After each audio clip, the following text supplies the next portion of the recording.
एथु अन्ते शुण रसिक जने दिने विचार कले सखी माने आम्भ सजनी जे सुंदरी सार नाही नहिब नथिब संसार से पुणित स्वभावय से जे आम्भ लोचन को कवि वचन को पवित्र करिबा बेसे जे पवित्र करिबा बेसे जे। कवि सम्राट उपेन्द्र भंजकर चमत्कार काव्य जो कह जाउची लावण्यवती एक काल्पनिक काव्य। ये लावण्यवतीर चतुर्थ छांद निश्चित भाव में सिंहल राजकन्या लावण्यवतीर बेश वर्णन शतमुख हो उठी सखी मैंने किभली भाव में कहते जे आमे विचार करुँच सखी मैंने आम लावण्यवती को एभली भाव में सजैबा एभली भाव में सुंदरी जो लावण्यवती ताकू एभली बेश मुग्ध करवा जहाँ को देखि आम तृप्त हवा एवं कवि मैंने तृप्त हे यही मर्म सखी मैंने किभली भाव में कहते दिने सखी मैंने विचार कले आमर सखी लावण्यवती जे समस्त सुंदरी मान मध्य अत्यंत श्रेष्ठ एपरी सुंदरी जड़े संसार मध्य ना पुणी आगामी दिन में हेब ना किए हो नथिला पुणी तार युवा बयस होइछि अथच ताकू एपरी बेश करवा जहाँ देखि आम मानकर आखि पवित्र कि तृप्त हेबो ओ कवि माने से शोभा वर्णना कले तांकर कविता मध्य जगत में उच्च प्रशंसित हेबो। एइबळी भाव में यार प्रथम पद में कुहा जाइछि लावण्यवतीर चतुर्थ छांदर प्रथम पद आसंतु यार द्वितीय पद को मध्य आलोचना करिबा। कवि सम्राट उपेन्द्र भंजकर लावण्यवती जहाँकि ओडिशार विदग्ध पाठक मानक निकट में बेस परिचिति लाभ करिछि तांकर ए लावण्यवती आसंतु यार द्वितीय पद को मध्य आमे आलोचना करिबा। एवं यही चतुर्थ छांदटी राग रसकोइला बाणी रे मध्य गायन करा जाई पारिबो। आसंतु यार द्वितीय पद कुहागला एमंत भावी जणाइले जाई जननी तर्जिले आज डकाई कि कर तुम्भे जे माँ पासे थाई सुबेश नीति न कर किम पाई से के जाने कहा मानस गो तुमने करिछु भूषण भूषा मु कहीं की होइबी बेश गो कहीं की होइबी बेश गो। यह भावी सखी माने लावण्यवती की जाई कहिले आजी माँ डाकी गाली दे कहिले लावण्यवतीर माँ आम मान को डाकिले एवं गाली दे कहिले हे सखी माने तुमे माने कौन बा करुच लावण्यवती को बेश कर हे सखी किए कहा मन कथा जाने तुमे अबा मन करुथिब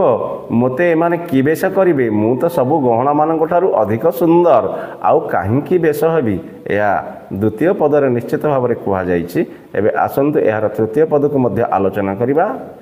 रस विषय श्रवण करिबा बंध पटल पटकु चाहिबा दिव्य अलंकारे मंडन हेबा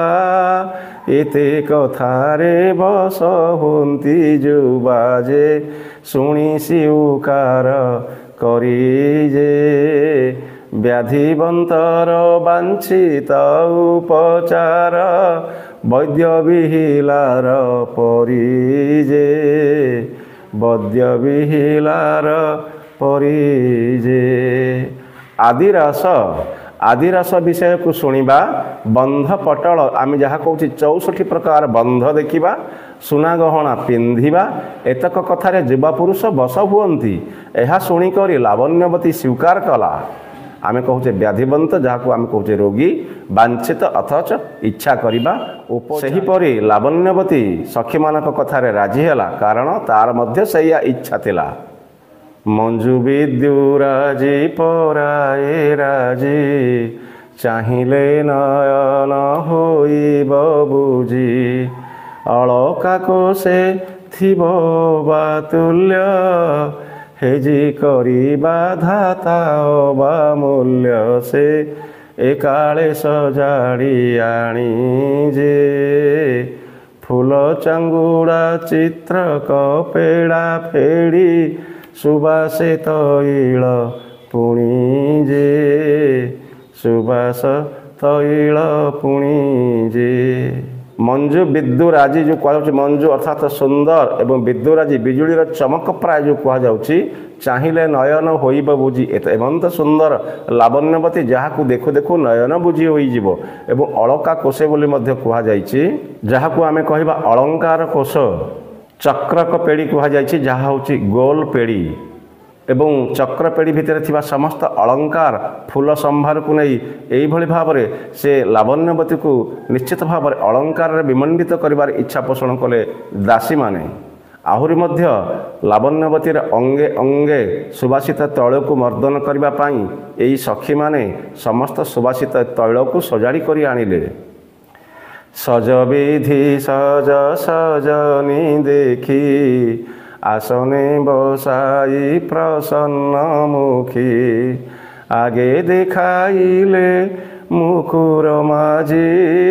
हारी निर्मले की शरण भजी से फेड़िले कोमल बाल जे बेगरे तैल जोगरे शैल स्तनाए कले कोमल जे स्तनाए कले कोमल जे सज विधि अर्थात सजनी माने सज हेबार समस्त उपचारर सुबंदोबस्त कले आहुरी मध्य कहगला आसने बसाई प्रसन्न मुखी आनंद मुख जार जार मुख सब हस हस एवं आनंदयुक्त जहाँ कहुच्छी प्रसन्न मुखी पुनश्च कहगला आगे देखाइले मुकुर माझी निश्चित भाव में तार सम्मुखें दर्पण को देखिले एवं जो थे कि लावण्यवती तार प्रतिबिंब को उपलब्ध कर कहुच्छी तेणु कोमल केशराजी को तार खोलीदेले अथच तैल जोगरे किभଳି भाव यही पर्वत स्तना जो कहुच्छी लावण्यवतीर अंग अवयव से माने तैल मर्दन करने को लगिले सखी माने यह कहुच्छी चरमे पड़ी मनोरम दिशे मध्यकी निशा दिन दुई पाशे प्रभा वृद्धि देखी मुख चंद्रर पलाई जाउछि कि अंधकार से सखी जानती विशेजे चामर मयूर पुछुजा चालती निउछाउछंती केसे जे निउछाउछंती केसे जे चरम अर्थात पिठी मनोरम अर्थात सुंदर प्रभा अर्थात तेज चामर अर्थात चर एवं निउछाउछंती बोली कहुच्छी अर्थात पकाउछंती बाल फिटाई देबारु ताहा पिठी उपरे पड़िला बाल फिटाई देबारु ताहा पिठी उपरे पड़िला एते उत्तम केशयुक्त लावण्यवती दीर्घ केशा जो कहुच्छी जेपरी दुई पाखरे दिन मझिरे राति होइछि एई भली भाबरे कला केश श्रेणी राति भली प्रतायमान होछि कि सुंदर उपमा कवि सम्राट उपेन्द्र भंजकर पुणी बाल कला कला मध्यरे मुह धला हेतु आहुरी सुंदर देखागला लावण्यवतीर वेश वर्णन अत्यंत चमत्कार बाल फिटी उपरे पड़िथिबारु गरम भावी तेणु सखी माने मयूर पुच्छ चौर ताहाकु बिंचिबाकु लागिले एहा कहुଯାଇଛି सप्तम पदरे मर्दलाकार कंकतिका झली कांगुला कम सुषमा पितुली सुसंच घंच दशन आवली गलिब कि नाही कुंतल भाली से आली खड़ी का गलाई जे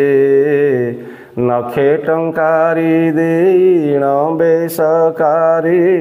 देला केश कुंडियाई जे देला केश कुंडियाई जे मर्दलाकार अथच बंका कंकतिका जार अर्थ पानिया सुसंच जार अर्थ सुंदर घंच जार अर्थ अत्यंत निबिड़ बा लगालगी एवं गाढ़ मध्य कहुଯାଇ पारिबो दशन जार अर्थ दांत आवली जार अर्थ सबु कुंतल जार अर्थ बाल बा केश उपेन्द्र साहित्य केश वर्णना बेश वर्णना अत्यंत चमत्कार कहुला ना मर्दलाकार जहाँकि वक्र बा बंका एवं कंकतिका जार अर्थ निश्चित भाव पानिया एवं कहुई मर्दलाकार कंकतिका झड़ी कांगुला कम सुषमा पितुड़ी यही भाव में यही जो कहुँ कंकतिकार तार जो केश को प्रसाधन करुँच सखी मैंने एवं ताहा मुख निश्चित भाव में बंका हो ऊपर मुहां एवं जहाँफल कि लावण्यवतीर दशन आली जो कहुँ दशन आवली अर्थात दंतपंथी गुड़ाक चिक्कण एवं कुंददंती ताहा अत्यंत स्वच्छ देखा एवं कवि मत अत्यंत अवर्णनीय यही भाव में केश प्रसाधन करुले